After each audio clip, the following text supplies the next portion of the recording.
Alrighty, ladies and gentlemen, welcome back to the Co-Founded Podcast. My name is Ethan. I am again once joined by my always esteemed colleagues, Matt and Josh. Matt, we'll start with you today. How are you on this beautifully weathered Friday? It is beautifully weathered. I'm feeling great. I am starting to get very excited about the World Cup. Big soccer fan over here. It's weeks away. I'm getting jazzed up, baby. I'm ready to go. We did just spend about a half hour pre-recording talking about the World Cup and attending a couple games. So, yeah, we're fired up about the World Cup. It is exactly 2 weeks away. At least the U.S. game's exactly 2 weeks away. I think the World Cup is, what does it start on Tuesday? So it's like a week and a half away. So that's good. Looking forward to that. Josh, how are you doing today? I'm doing great. It is such a nice day. We're not in the same place, but it's nice here too. So I'm feeling Wow, good. love And that. I just had lunch with our mutual friend that we all know. That put a little pep in my step today. It was really nice. Very Nice. cool. We love some social interaction. We're deep into shoulder season when it comes to weather, so it's it's not too hot in the east yet. It's the same as it always is in Southern California because the weather never changes here. So, all right, let's get right into it. Josh, I think you put the first item on the agenda. The kindest custodian makes his debut. I did not read this article, so fill us in a little bit. What's this one? What are we talking What's about? going on here? So I hope this is our friend. I will admit that I can't remember if this is the guy, but we used to play wiffle ball in the hallway at UCLA when we were starting Interact. Yes. Or what did we call that game? Wall ball? Hall ball? I think we call it hall ball. Hall Yeah, ball. it's a really thin hallway. Yeah. Yeah. So we Two would defense, literally, one wiffle, to describe this to the listener, we would play baseball in a hallway that was like 6 feet wide with an actual bat and wiffle ball. And this would be at like 10 p.m. And the custodian who came in Or later. let us play. And it was just like a total Many times later. nice guy. And then that custodian started telling us how he's listening to Tony Robbins seminars and his plans to make $1 million. Oh, Now, Yes. I saw a headline that there is a custodian wow. giving a TED Talk at UCLA, and I really hope it's our friend. But I can't remember if I it's the really guy. hope so too. I know. I don't remember his name, but wow, you are bringing back so many memories. But yeah, for 15 years, so he was definitely a custodian while He we were was there. there. I mean, the opening line is quietly through UCLA's hallways and classrooms in the evenings, which is obviously when we were there. I think there's a really solid chance this is our guy. Isn't that Just so to cool make if it a good is? story, I just want to say this is our guy. Like in my head, Yes. this is the Let's guy. just Like this is the call guy. it. He But was such a nice guy. He was so nice. He would always just know it was just us and him basically in this massive building at UCLA late at night. He would catch us either working, but mostly playing wiffle ball and then just like turn his head and let us just keep playing like whatever. And then, okay. Also the rules of hall ball.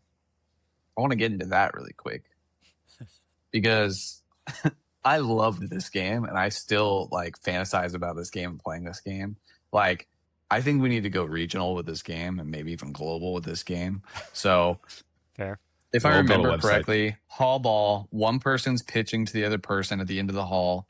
Yep. You hit it, and as many people as you get it past you get points, right? So if you get it past the pitcher, and it was just the three of us, so it was stacked 1, 2, 3. If you got it past the pitcher, you got a point. If you got past the second person behind the pitcher, you got another point. Is that how it worked? Yeah, that was incredible. The game. I think that was how it works. And we were doing real pitches to each other. Like we were turning over curveballs and stuff. Yeah, too. we were like, so it wasn't.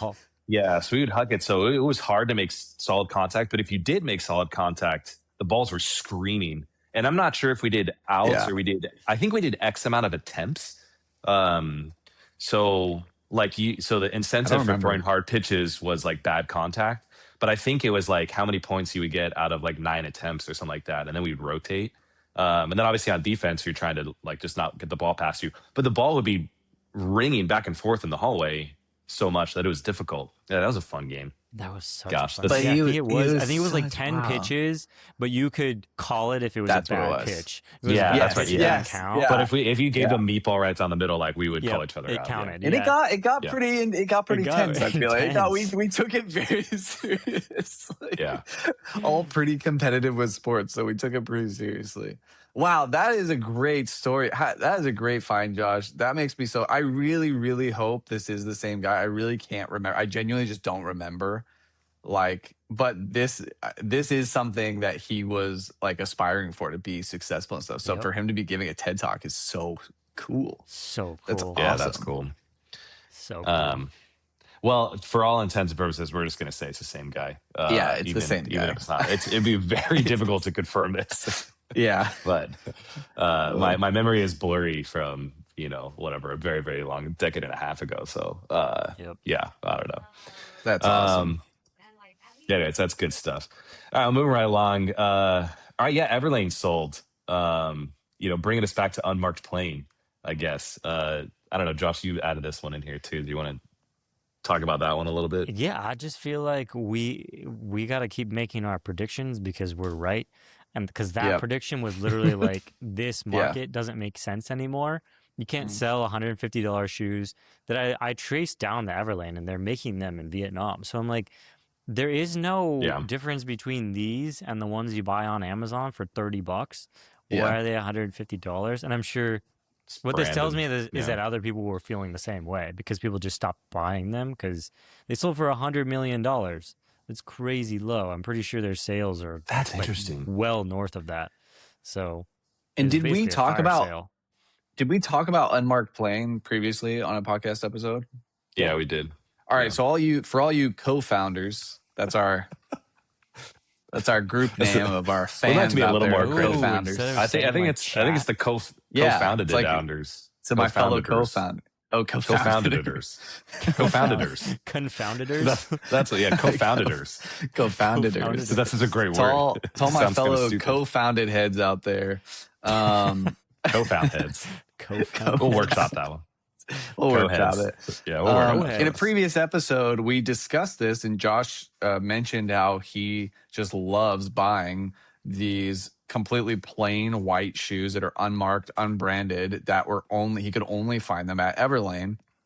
And we had the idea of saying, well, why don't we should make that business and start competing, because he told us they're getting pretty expensive for these unmarked plain shoes. So we had talked about and brainstormed about starting that ourselves and going with unmarked plain, our unmarked plain brand of apparel and shoes. And this is fascinating. So what's the story here? So they sold? Everlane sold? Shein. Everlane sold. They sold to Shein. Which is interesting. The deepest irony, because they literally started as sustainable, eco, you can trace it back to the factory. We have good relationships with the factories. And then I'm like, okay, now you're part of Shein. I know, and Shein and they have like complete opposite of that. The worst reputation when it comes to factories. Under the sun. Crazy. And I kind of wonder what Shein's angle on the scoop up is. Like, are they trying to get a brand? Are they trying to add a brand that's, a little bit more favorable? When it comes to that stuff, I'm kind of curious what their angle is, rather than just scooping up talent and material and processes and logistics and all that. But I don't know. Yeah, probably just buying the brand and then keeping their own warehouse, supply chain stuff, because Shein, I think, is way cheaper probably than Everlane. Totally. Because of their size. But yeah, that's really, really interesting. Wow. So we're in the right market. Okay. So we're in the right market. So we're in a hot market. We're doing something. Yeah, we're doing something. I love that. All right. Well, more to come on Mark Plane. Plane. Ethan's points. So we'll just keep making these predictions. All right. So we'll keep, Yeah, perfect. I love that. Keep tossing them out. All right. Obviously, not to bury the lead here, but obviously more layoffs since the last time we talked. Many more. Meta had a 10%. Wix. I mean, these are all. I've started to forget the percentages. They're all between 10 and 20%. I think. Wix had a layoff. Webful had a layoff. ClickUp had a layoff. I swear there's another one that I saw. The same exact note that every CEO is writing or whatever. So we're just deep into layoffs. And I mean, it's the The numbers are to like correction 100,000 continues. now. Yeah, the correction continues, but the market's blazing. Like, uh, it's just a weird. The juxtapositions are just everywhere at this Yeah. point. But I don't really know what to do with more layoffs. Of course, I think pretty much all these companies are blaming AI and whatnot. I'm still kind of waiting for the rubber meets the road. At the end of the day, cutting through all that, it's just the same story that we've talked about before and don't even need to rehash. It's just bloat and overhiring and being like, Mm-hmm. we don't need 8 people on this team. We can have 5 people on this team. And I think Yeah. it's more that than any of the AI stuff. Yeah.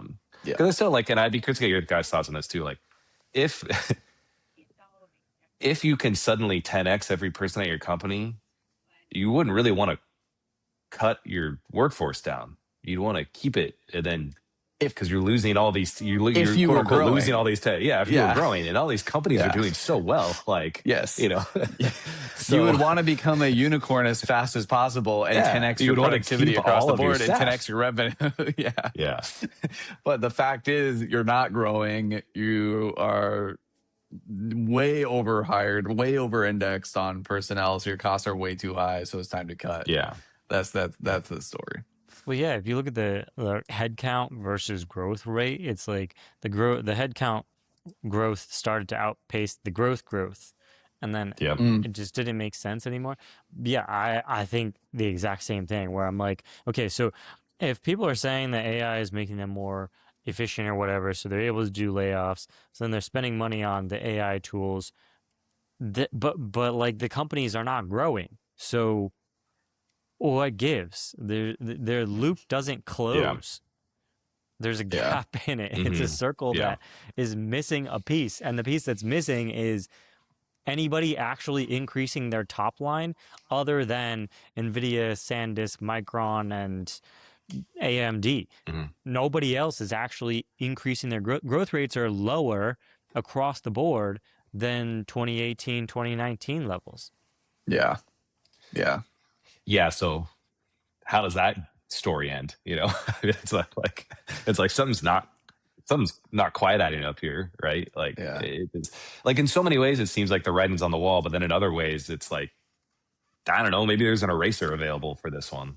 Well, I think something so. to keep in mind too is not only did people over like that COVID era over index on like employing too many people, they also just Mhm. went crazy with like software spend too. So they were like spending obscene amounts of money on like software spend across all their accounts. And I think Yeah. also with a lot of these companies, you're seeing the blowback of that is like, oh, now that people are paying attention to costs, they're seeing, oh, the big enterprise contracts they had with ClickUp for their company or whatever, like they just don't need anymore. Or possibly they could have just an internal team spin that up now pretty quickly and don't really need that system as much for some of these. And I think that is causing some of the effect, like slightly, and they're just losing out on these bigger contracts. That's my I think hunch. Yeah. I don't think that last one is nearly as much as it's being blown up to be, because I don't know people that are actually running things internally that could have been done externally. Like the one tool ish that I've built for Interact is like a dashboard, which I guess I would have had to I would have just built it in Canva before and done it manually. So it looks kind of cool because it's like interactive, but I wouldn't have paid for a tool prior, if that makes sense.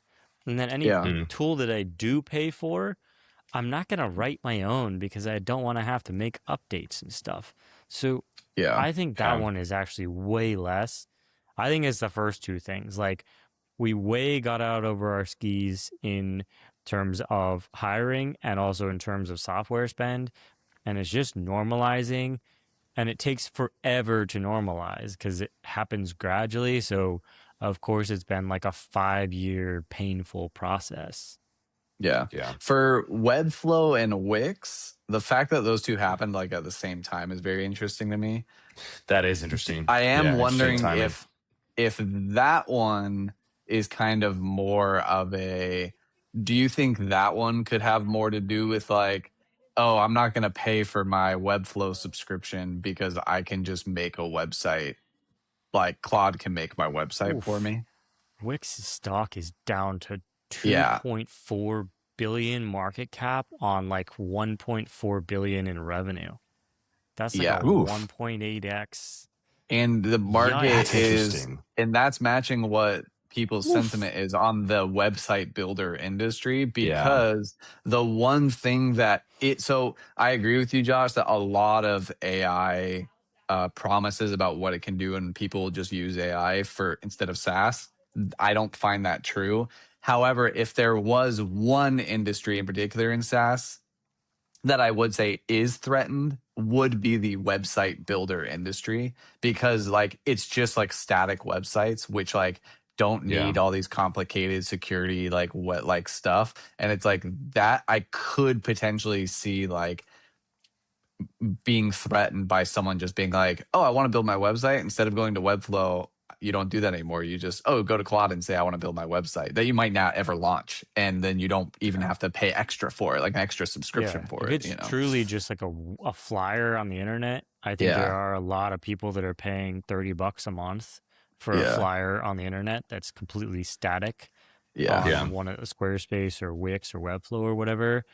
Yeah. And I'm sure that is hollowing out at the bottom of the Yeah. market. I mean, we've seen the same with Interact, where the bottom of the market has just hollowed out. And then the people that are still using it are like at the stage that we're at, where, like I was just saying, I'm not going to vibe code something that actually runs the Right. company, because I Right. that's not worth my time to have to worry about updating it.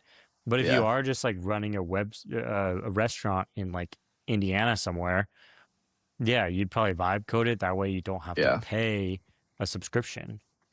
It Yeah, is but funny that now though, for like for when people say like, hey, I'm gonna like build a website now, it is a changing sentiment that instead of like, oh, I'm gonna go look at WordPress, I'm gonna go look at like Wix, I'm gonna go look at these. It is becoming people saying like, oh, I'm just gonna have ChatGPT or Claude. Like people who I talk to people who I don't even wouldn't even would know about Claude, and they're saying the word, oh, I'll just ask Claude to like build my website idea. And that is like for new customers and like new growth for those companies. I do see it being threatened by like people's go-to, even if they don't follow through with it, is just like, I'm not going to sign up for a subscription. I'm just going to go use my existing Claude to like try to build it, which is like existing people I think are going to stay, because you're not going to move your whole website if you're yeah, already because doing that's it. what I'm Yeah. intrigued by. Because like people that already are set up in the ecosystem, I don't think they're gonna go Yeah. anywhere. It's outlook on growth has to be kind of Yeah. dim. I mean, they didn't have a Yeah. great Q1 earnings. They're down. They popped 10% today. I don't probably because of the layoffs, but they're down 60% over the past year, and that's not even like they're down even more from their all time high, Yeah. um, or even their high in the past year, which was in September.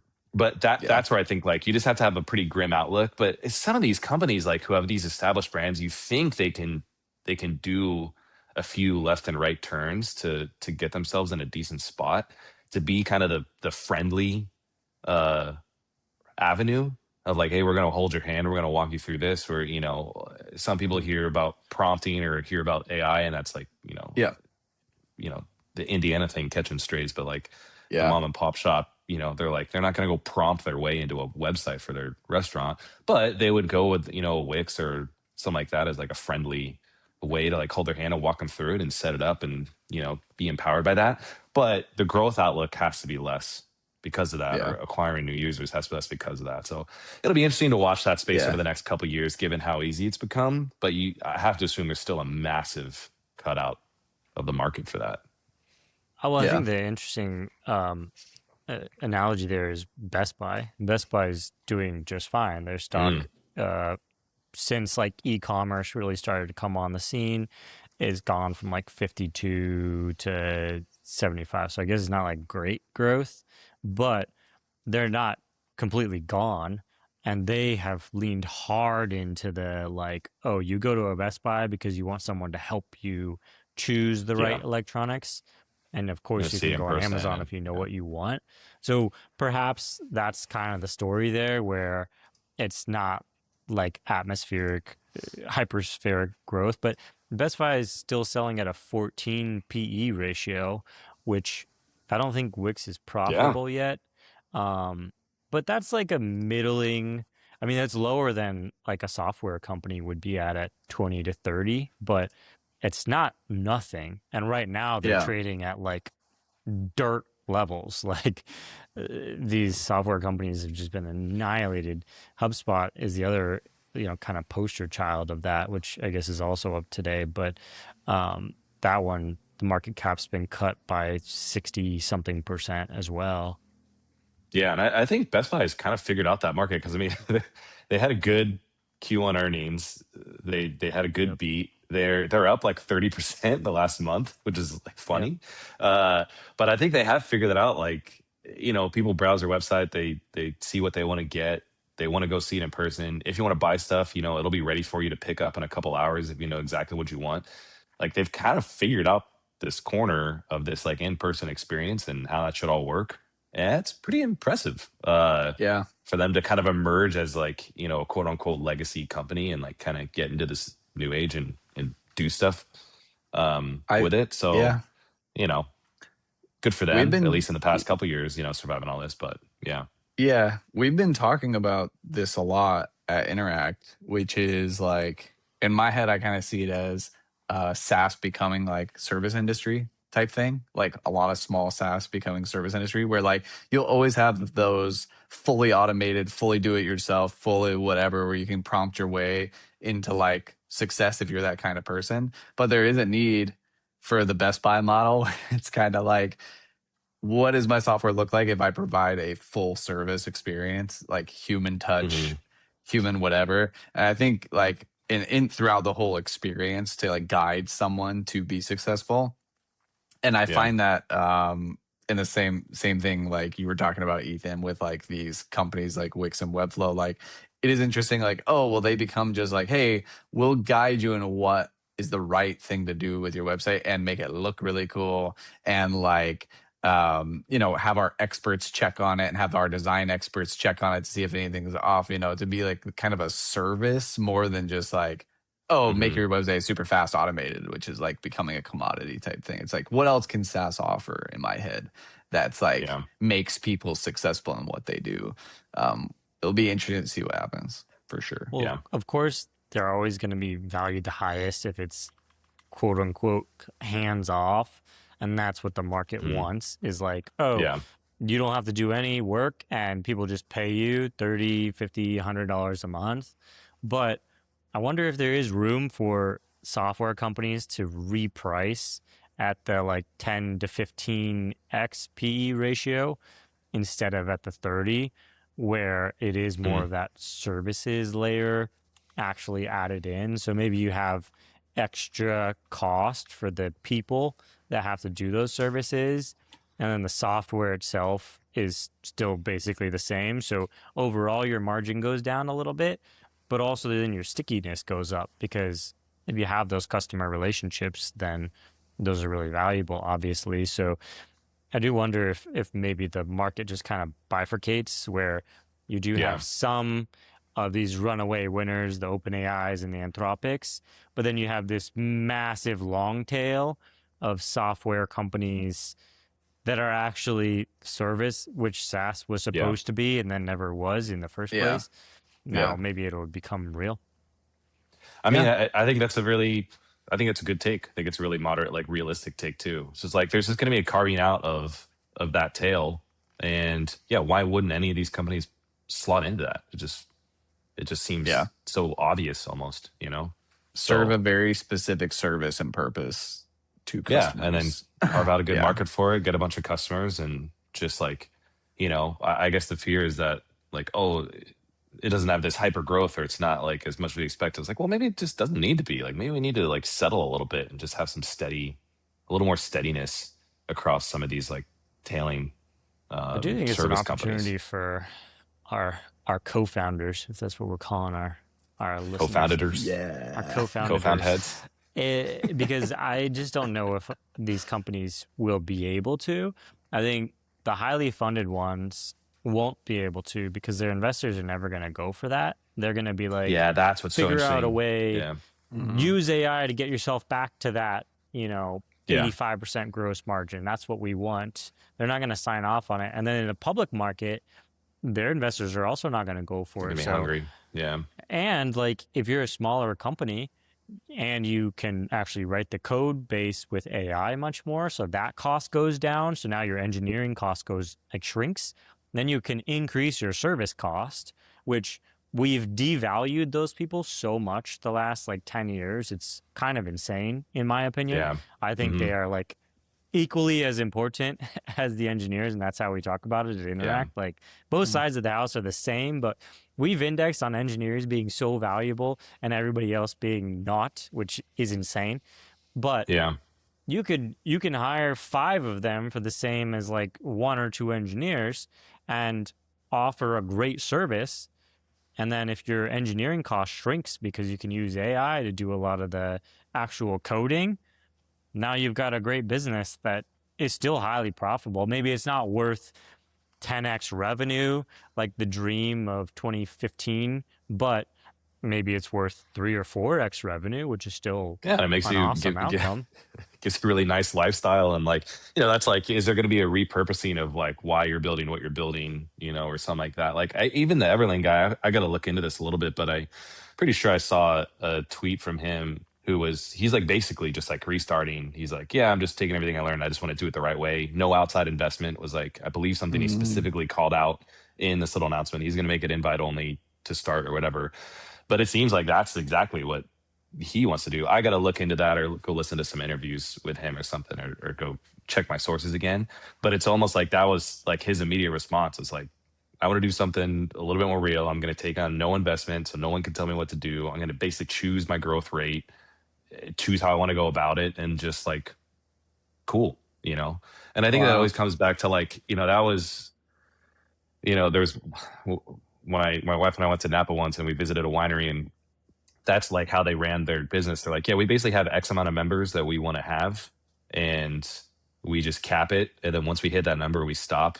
And then once X amount cancel, we just open it up again until we hit that number. And like, we're all happy with our lifestyle. We don't need to Mm. go peek into other wineries, grapes and things like that to try to expand our business. We don't want to become some global brand and, you know, be the best winery in the world. It's like, no, we're just pretty happy with like what we have and what we're doing and the pace we're at.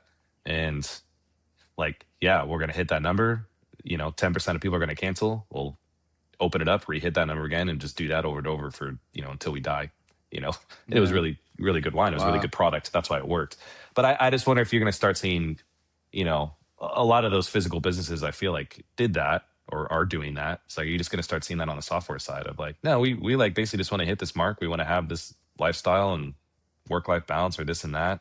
We're not going to take any outside investment, so they can't force us in anything we don't want to be forced into, and do what we do. I don't know. So Yeah, the investment thing is funny because that's been the goal of Silicon Valley for so long. Like every tech is like to raise money, which we were not interested, the three of us, at all from the beginning. Was like, we are mhm. not interested in having a board or investors that we have to answer to. Like that does not sound fun. And that's why we never took any the whole time we've done the company completely bootstrapped. But and then I thought that trend was going to like grow and like people were going to realize what you just said, where it's like, oh, Yeah, wait, maybe the goal isn't to get investment. Maybe the goal is just to build a sustainable, like profitable business and be like cool with that slowly.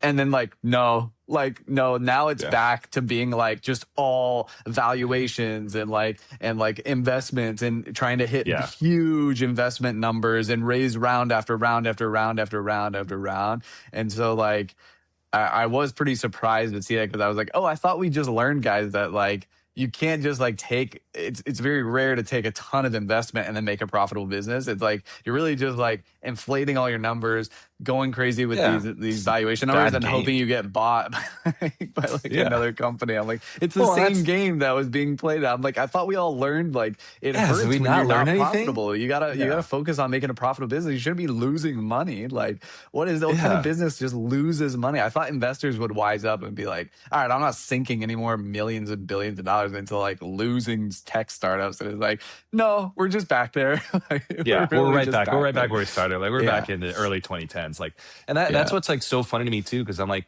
look at all the companies that were, that were around us, like when we founded Interact, like any of the ones that took on investment do not exist.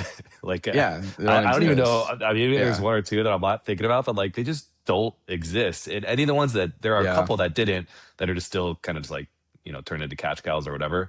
But it's just yeah, like all the ones that chase like, oh, we raised this and we did that, and like we tried to like do this growth. Like even all of like Interact's competitors that like took on investment, it's like they're just all gone. Like yeah, it just, when you can't get to that level of growth and investors are not interested, and then you're kind of done and you just shut down, and that's that.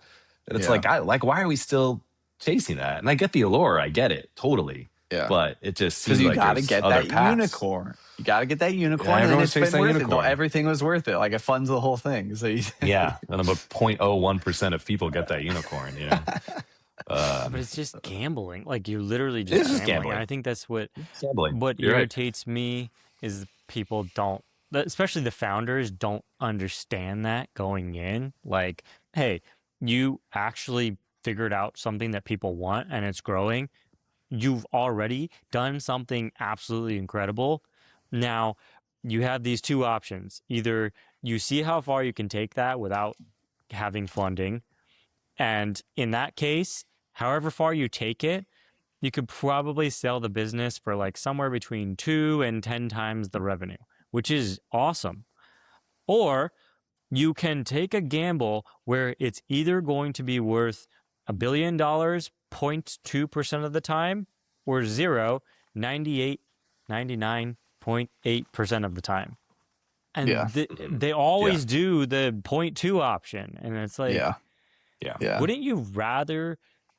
I don't know. I feel like if you actually sat people down and explained that Yeah. to them, they would be like, "Well, of course. Why would I not take like the semi guaranteed like Yeah. $2 million to $50 million payout versus 0.2% chance of getting $1 billion?" And Yeah. I think I know why though. If I had to guess, which I don't know a lot about this, but I'm guessing, is bootstrapping is insanely hard and risky in itself, and you don't make any money for a long time. And I Yeah. think that Runway like stuff. I can see that. initially people take on initial investment, and then investors aren't going to be happy if you're just like, oh yeah, we're just gonna get to this size and then like be chill, because they need to make it worth their investment. So then they want to push for that next round, that next thing where they get priority or whatever. And like I think it's Hmm. just a snowball effect to where if you start that way, you have to keep going down that road. I feel like you just have to keep going down that road to make everyone happy. Whereas like if you start off that way being like, no, like we did, like it is extremely risky. I would say even probably more risky because you aren't making any money. You go through years of hardship and years of like trying to figure out the market and stuff like that, and hiring, and how do you get money to do the XYZ. But then at the end of the day, you have no one to answer to. If you make it through that, it's like you have no one to answer to. You can just build a solid business. You can do all these things that, like, whatever your goal is, you can achieve at that point because it's up to you. But then I Yeah. think as soon as you lose that control in the beginning, it is interesting. And what's also funny is that I have always like thought, okay, bootstrap was fun, but like, man, that was hard. Like, it was really Yeah. hard to start that early on. So like, if in the True. future I ever started something else, it's like maybe I would just like immediately go out and try to raise money so Yeah. that like you don't Make it have to Yeah. go simpler. through Yeah. hardship again. Not Yeah. to say raising money isn't hard. I know that's very, very hard, It but is difficult. Yeah. at least the money issue isn't an issue once you get that initial investment.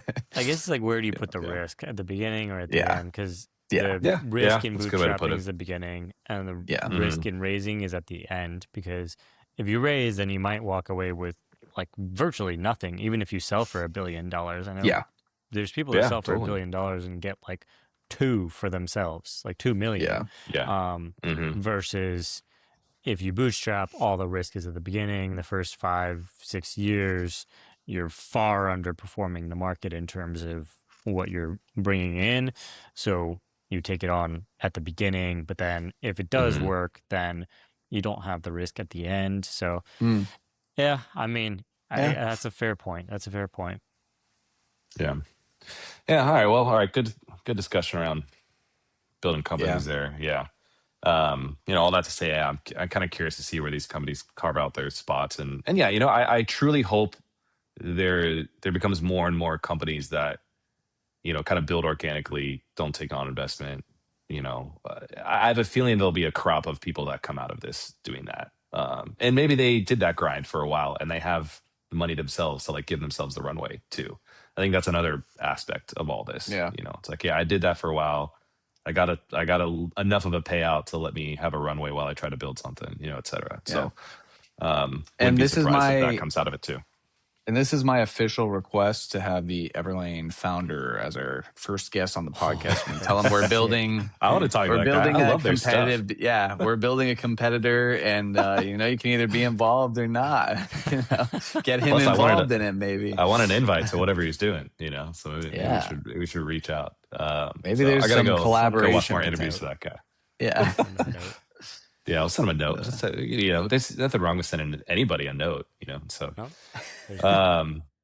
anyways, pivoting over. So companies coming around on token costs. There's been some great headlines. There was one yesterday that I don't think I included in the agenda, but like it made a bunch of rounds across the Twitter sphere or whatever. But of like an AI consultant, like one of their companies, like they accidentally spent 500, not accidentally, they just didn't cap their, I don't know if it was Claude or somebody else, but they didn't cap their AI usage and spent like $500 million. 500 mil. I saw that. Which is, and like, I don't know who the company was. There was some guesses, and I won't put guesses on here, but like, but that's a lot. But like companies are seriously coming around with token costs. I mean, you have Uber COO is, made a couple comments saying like, hey, it's starting to get, harder to justify, there's some sticker shock here.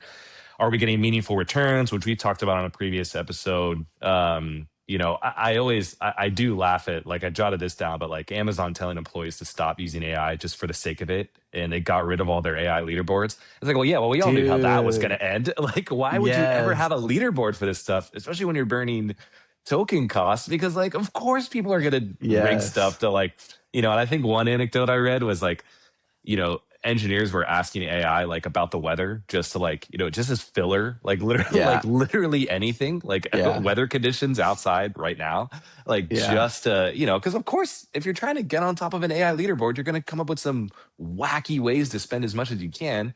Of course, that's not going to end well. Like what kind of like that was the clearest outcome I've ever seen. But it does seem, rubber is starting to hit the road, and that's what I think should be. I don't know if it's frightening yet, but there's going to have to be a pullback in parameters and all this stuff. These companies are like, no, we're not going to spend all this because we're not seeing the returns. I think there will be a time we look back and laugh at like one of the early like OpenAI announcements they had a slide on their presentation that was the leaderboard of people who reached a certain level of token usage and was like really celebrating it. And I think they even sent the people like a plaque or something like that. Like, you use this much token. I think at one point we will look back and kind of think that's kind of a little funny. It's kind of like the YouTube plaques people get, oh wow, good job. So sweet. Yeah. And like Anthropic, I read in the same kind of thread as this Amazon getting rid of their AI leaderboards was Anthropic early on was like, absolutely not. We're not doing that, because then people are just going to like it's going to waste resources for just like, the sake of getting on a leaderboard, which is like horrible. Like, let's not do that. Yeah. And I thought that was pretty funny, but yeah, it's pretty well, that's where you start like, all right, let's take the cost of whatever you spent, number one engineer. It's like, let's see what you actually build, how much money it made the company. And I think those numbers are going to be highly mismatched. Yeah. And so, it just seems there's a little bit of, there's starting to be a little bit of rubber meeting the road, but I think that's going to be the big theme of essentially 2027 is like, as companies discovered AI and usage and try to integrate it, I think it's a little bit of a free for all. But then when you start looking at those numbers, when you're wrapping up fiscal year and looking into the next year, which is kind of going on right now, I guess it's going to be a line item. Yeah, it's going to be a very, very real line item that along with a bunch of other expenses, and you're going to start looking at all that, be like, that needs to come down. So I'm curious to see where all that nets out. I think it's just like, it's like when something seems too good to be true, it is. That's just Yeah. how AI feels right now. It's like, okay, we've been talking about how you can vibe code stuff or spin up machines and knock out all this backlog. We've been talking about that for like 6 months at this point. That's Hmm. kind of like, Yeah. OpenClaw, I think is like 4 or 5 months ago at this point. There should be material results by now. It doesn't take Hmm. that long for new initiatives to start impacting the bottom line. Like a whole quarter has rolled over. You should start to see it, and it's not showing up. So I'm Hmm. like, if that continues another like 2 quarters, and we're basically like in the early Uber days of pricing right now, it's subsidized. It's not real Yeah. pricing. It's going to Yeah. shoot Mhm. up 2 or 3x from Well, here. it's already starting to. Yeah. Yeah, and then you're like, and the way they price it, they never tell you how many actual credits you have, so you have no idea how much they're giving you or not giving you on your plan, and they're just going to raise the prices, and then it's like, okay, well, if we get 3 quarters in, growth is not increasing, and cost is going up. What's the point? What are we doing? Yeah. Hmm. Yeah. So that's what I'm like. It has to. Well, it will come back down to earth at some point. It's just what happens around that. Like I don't think it like pops a bubble or anything, but I think it does normalize. Now, the optimist in this whole world would say like, okay, well, as more and more, as some companies cut costs, other ones will enter and like recuperate that. And maybe part of that is true, but I just feel like every company on earth is trying to be as profitable as possible. And if you're putting $1 in and getting 90 cents back, it's gone.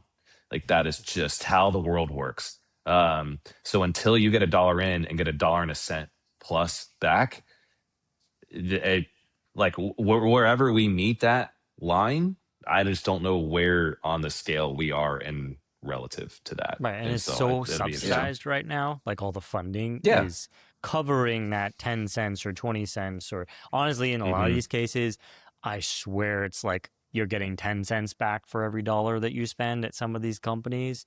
And that's Totally. being Uh, covered by 100 million, 200 million, 500 million in funding. yeah. And then Hmm. that is going to OpenAI, Anthropic, which Yeah. is then going to, like, Amazon owns like 15% of Anthropic, Microsoft owns like 15% of OpenAI. Like, Yeah. it's just funny how like it's just accruing to the same people, and Yeah. like the ones that are spending on the tokens are not actually getting ROI in like the vast majority of these Yeah. cases. Totally. Can I make a little prediction? A little early prediction?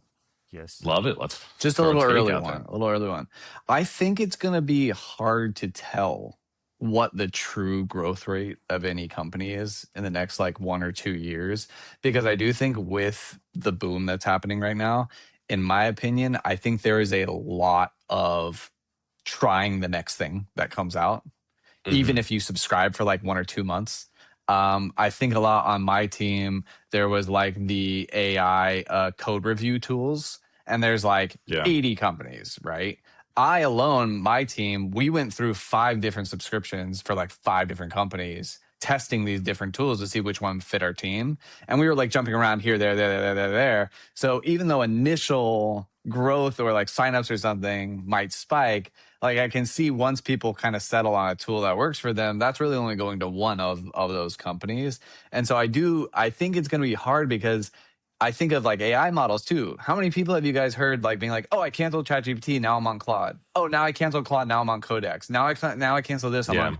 So it's like everyone's just in this thing of like, "Oh, I'm trying the next thing that comes out and trying this. Oh, Notion just unlocked the feature. I'm gonna go test that, and then I'm gonna go try this." I think like there's so much like frantic try everything that comes out and pay for it Yeah. right Hmm. now.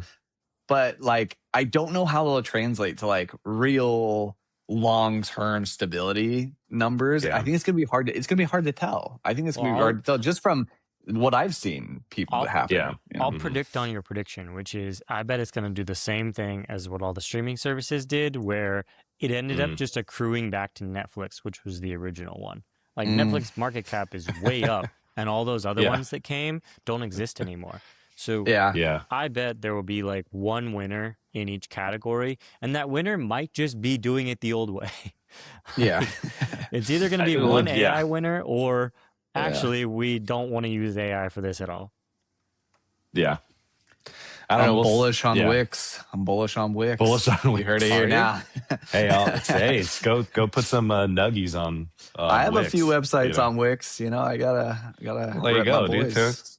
Throw some money on there. Grow with Yeah. the growth, you know? Well, everyone's just gonna realize Claude didn't work. Come back to Wix, boys. Yeah, I agree with that. That's certainly I the agree outcome. with that Yeah. for websites. I don't think that many people are actually going to, because Yeah, also I don't it know. I looks think it's bad. overstated. Like I've tried it a few times. It looks It's very terrible. formulaic.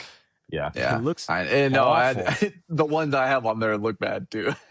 No, not Yeah. Wix. The Claude Oh. ones look bad. The Claude one. Yeah. At Oh, least my Wix Wix has one like looks a bad. template library. Yeah, at least Wix Yeah. and Framer and all those are like, they really do focus on design or try to give you a lot of options, or it does feel somewhat creative. But Yeah. Claude is really, really formulaic. Sheesh. So Yeah. All right, moving right along. We got a couple more topics. What time are we at right now? Yeah, maybe we'll skip one or Let's two of pick these, but one more hot topic. let's pick one more. I think, well, we could pick one of the last two. Josh, I know you like, we could talk about design and AI or Claude design a little bit. I think you said you had a couple comments Yeah. there. Was that correct? I like Okay, that let's one. let's talk about that one. Oh, We'll that's wrap it up. actually a great segue. Speaking of design, Speaking of design, Claude design / design and AI. So I think, like, you know, as you know, the designer here, the update is like, the way I've been trying to, like, you know, myself and my team getting Claude kind of implemented in our workflows. Like, one, we're building tools, so that's cool. Like, we produce and reproduce a lot of assets, and we're building like Figma plugins just straight up with Claude to do that's stuff cool. for us. That's That's cool. been great, and it actually saves real time, and like there's some real value in that. And we're Wow. trying to expand it to our ads and like things like that. So, like, you know, more to come there on how that all nets out.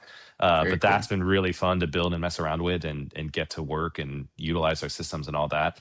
But I think that, you know, Claude design in general, when I'm actually starting from scratch or working on a new feature, like, to me right now, it kind of sits in this quick first draft. It gets the ball rolling, gets my creative juices flowing. And then I'm always finding myself back in Figma for like tweaks and to study and to sit with and to try some more things and move things around. Like, I always enjoy the ideas that come out of it, and like the different methods or different ways that I could visualize a certain set of data or whatever components and whatnot. But you know, I just think it's going to be interesting to see how larger companies utilize this. You know, when you have to think about scale, when you have to think about business, you have to think about how it hooks up into backends, how you have to, when all that comes together, you have to be really strategic about how you use this within larger orgs, where maybe at like smaller companies, you don't have to quite be as stringent. But like, when I'm working with 5-6 stakeholders on a project, like, there's a lot of iterations and refining that has to work, because you're pitching it, you're getting higher ups on board. You want it to look nice visually. You need it to be realistic to be built within a certain timeline, within a dev environment. There's so many factors that you have to consider when building out, you know, a feature. And that right now, it's just like, we can't just like spit that out. There's too much else to consider. So I'm kind of curious to see where it goes. But I think for now, you know, as we're slowly starting to get things hooked up more and more, we're starting to see more powerful uses for it, particularly with our product managers and prototyping, you know, stuff to get in front of us that actually looks like our stuff. I think that's a big one. But I think there's so much more complicated things that people don't like to talk about when you're working with it with larger orgs. But right now, it's, you know, it's great. First draft, get the ball rolling, flip it over to Figma and go from there. That's great. But where I've officially landed on this is, if you are good at what you do, very good at what you do, you can for sure use it, like you just said, to make your idea come to fruition faster than it was before. Yeah. Mm-hmm. And I think what Josh and I saw in a similar vein yesterday when we were working on conversion optimization and copywriting for our new landing page we were going to test out, is when we were working with it was, oh, we already knew all the right answers for all this stuff. We're just getting like a second opinion, who's an AI, to tell us that it's kind of our initial brainstorm was correct. And so it was like, wait a second. We had this moment where we were like, wait a second. We're good at this. We've been doing this for 15 years. Like, we don't need this to like start from scratch and like fix everything, because like we've worked on this over time for so long. We've become good at this. I think in the same way, design's the same way. Like, Ethan, you're a fantastic designer. Like, I don't think it's like ever going to be a thing where it's like, oh yeah, this is going to do exactly what I could do automatically. Like, no, I think you will use it in your process to make you go way faster and be more productive. Exactly. But it will still be your same vision and your creativity that like made something happen. And you already have a lot of conversion stuff built into your like mind, and a lot of like stuff that's just second nature to you at this point in your career that like AI can't translate that right now. And I think like that's kind of where I say that, I'm like, oh, if you're good at what you do, like it's very useful, and like and it can even make you better done. too. And it's like if anything, and it I'm not speeds saying it up. right, and that's also the other thing. And of course, I'm not saying like, oh, there's nothing left to learn here, but it gives you more tools in your repertoire to pull from to just enact your vision that you have, and like get there faster, and like even learn faster, just to like tweak what I don't know. It's just that's kind of where I landed yesterday on what we were working on, and then what I hear from you. Yeah, and it's summarized by like taste and craft always wins. And so you can pump out whatever, but like it's the taste and craft of the individual and how they sell it and how they get it approved by higher ups and how you convince everyone that it's a good idea and that your assumptions are correct. Like that's all the intangibles. This is just a method to like dish it out faster or get it done quicker or like get those convincing aspects out of the way sooner, you know? So it's really just empowering. But yeah, I don't know, Josh, what are your thoughts around all that? I think my pre-thinking on this that aligned with what you were saying is just the thing that the three of us are working on with Interact is the feeling of the brand or the emotion of the brand. I think people are going to start talking about that soon, because there is no feeling or emotion that's elicited by an AI generated design, AI generated user interface, AI generated copy. That all comes from those like many years of human experience designing something, building something, writing something. And then as you guys are talking, I think my reflection is like, yeah, the AI can be helpful in, oh, you missed this, you should have a button here in your design that will help increase conversions if your initial design didn't have the button in the place, right? But it's not going to start from scratch and build something that moves people. And at the end of the day, products have to move people from one place to another place. If nothing else, from I didn't buy this product to I did buy this product. That's moving somebody. And you don't move somebody without emotion. People make decisions based on emotion, not based on logic. So even if you have a landing page or a product or a piece of copy that technically has the right fundamentals, it doesn't move anybody. And I wonder if that's tying back to what we were talking about earlier, where growth rates are not going up because people don't buy things because something is perfectly optimized. They buy things because they feel something. And that's like something I've been thinking about a ton with the future iterations of Interact, and why it's exciting for us, all three of us, to be working together on this again, is like that feeling and emotion comes from, you know, Ethan, your designs, Matt, the way you take that and turn it into a user interface. Well, I can add to it through the writing and the copy that's in the product and in the way that you experience something.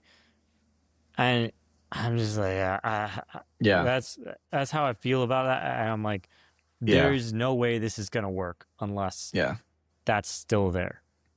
And let me take you guys back to the very first quiz we ever made, okay? Do you remember the number one feedback we got from that quiz? It was, whoa, this is cool. It's the cool factor. It's that emotion, Josh, that you're talking about. It's like, what is the thing that makes someone do something online? There is this like cool usability factor that has to be unique. If you just do what everyone else is doing, why is that? That's not interesting at all. And we've been thinking about this a lot of like, and I think Ethan, when you were talking, you called it taste and craft.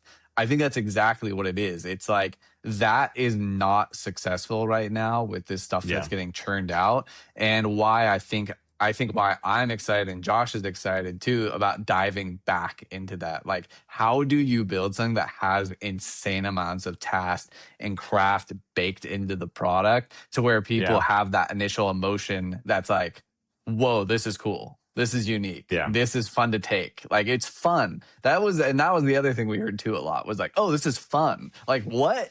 Like, a quiz online is fun? Like, that's crazy. So, like, getting back to that core thing, I think is super important for us to focus on. And I think other small businesses should be focused on. And hey, our co-founders out there. Co-found heads should be focused on too, is like, what is that thing that you want to elicit from your visitors and your customers? Like, what's that thing? What's your core thing? And I think, and that's like almost like, I don't really know if it's an anti-take or anything, but it's just like the bullish take of like, it's still all like, we have to remind ourselves, like, it still all comes back to humans here. Like, still comes back to how humans feel, and it's humans money, and it's humans everything. And so you're building something like, and this has existed since the dawn of technology. If you're building something too robotic, whether it's a car or, a piece of software, like, it's not going to be successful if it's not, like you said, Josh, making somebody feel some way, or eliciting an emotional response, or just making someone feel secure into what they're doing or what they're buying, or, so on and so forth.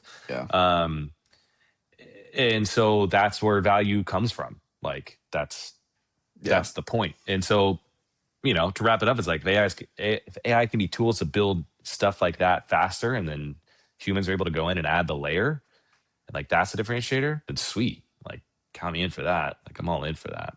So it can do the annoying stuff of like, it can be annoying stuff out of the way. Actual code on the back end, or let it do the stuff that humans hate doing for every device, like the annoying stuff we used to have all to the annoying do, stuff. Like, exactly. Internet Explorer. I don't think that's a thing anymore, but like, what's it called? Edge browser. Also, I thought you were going to say that the first quiz that we made was about the World Cup, which it was, because I was like 2013 going into 2014. And it was Russia. We're doing it again, but it's 2026 and that's a World Cup again. The first one ever in my account, 2013, is how much do you know about the World Cup? Yeah. How much do you know about the World Cup? For kicks, we should, when we redesign it, I gotta redo that. When we're together soon, we should make the same quiz. That's gonna be the 100%. Example. Perfect. Oh, that's awesome. Or which team we can do like, which team are you, and then how much do you know for the two different ones. That's a lot of logic there, since with the expanded field. So it goes all the way to like more complicated. Group R or something. I know. And they want to expand even more in a couple World Cups. They want to keep going. As soon just every country will participate. So, all right. Well, we're ending right where we started. Great conversation today. As always. Shout out to the co-founded heads out there. Co-founders, love you. Co-founders, love you, of course. Anyways, great conversation. Drop a comment what you guys want to be called. Drop it down below. We read every comment that gets posted, and we respond to every comment. All zero comments. Yeah, we read all of them. That's everyone. That's all. The good thing we just love talking to each other. All right, well, good stuff today, guys. Cheers. Until next time. Cheers.